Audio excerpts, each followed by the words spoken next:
Governor Henry McMaster is declaring a state of emergency ahead of the winter storm. Governor McMaster says he is allowing state agencies to use resources and is even deploying the National Guard. He says the Emergency Management Division is working with the National Weather Service to monitor conditions.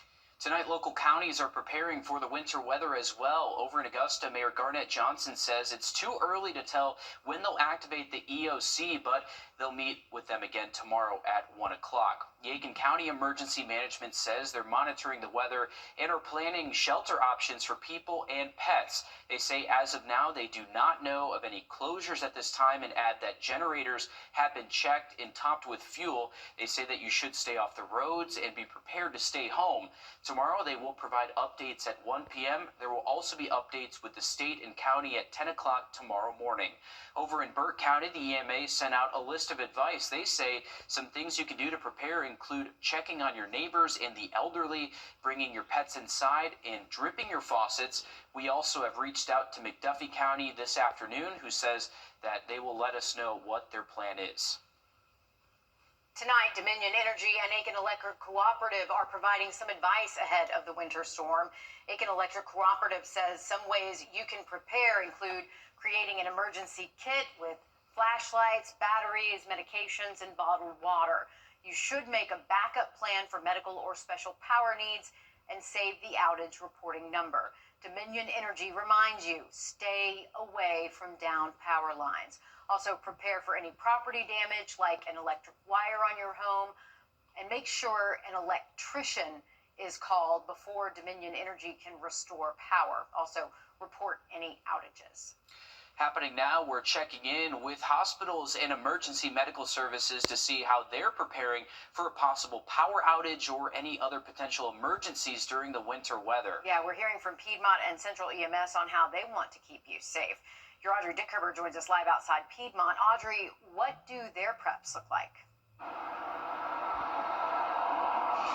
Well, Piedmont says that they're prepared for just about anything that you can imagine, but just like everyone else, they learned a lot from Hurricane Helene, but they are the only hospital that says that they are ready for just about anything that the storm could bring this weekend.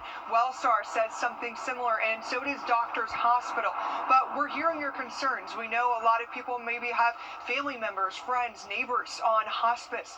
That is another concern that we actually brought to the hospital and to Central EMS as well. Both of them saying they're willing and ready to help them if that's needed. You can check in early, you can make a plan ahead of time, and that most hospice centers will actually already do that or help you out with that if that is the case. But again, Central EMS, another concern people had was, if I have an emergency, are they going to be able to get to me? What is that going to look like? They say they're also trained to drive in these conditions, and that preparing for storms like this is something that they do year round. It's just about whenever they execute that plan to make sure that everything goes smoothly. So again, they are prepared. They're asking that everyone stays off the road that isn't essential so that they can help those that need it.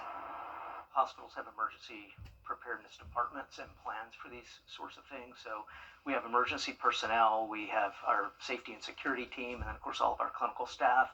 And we have certain protocols and procedures in place for just about anything you can imagine that we would face.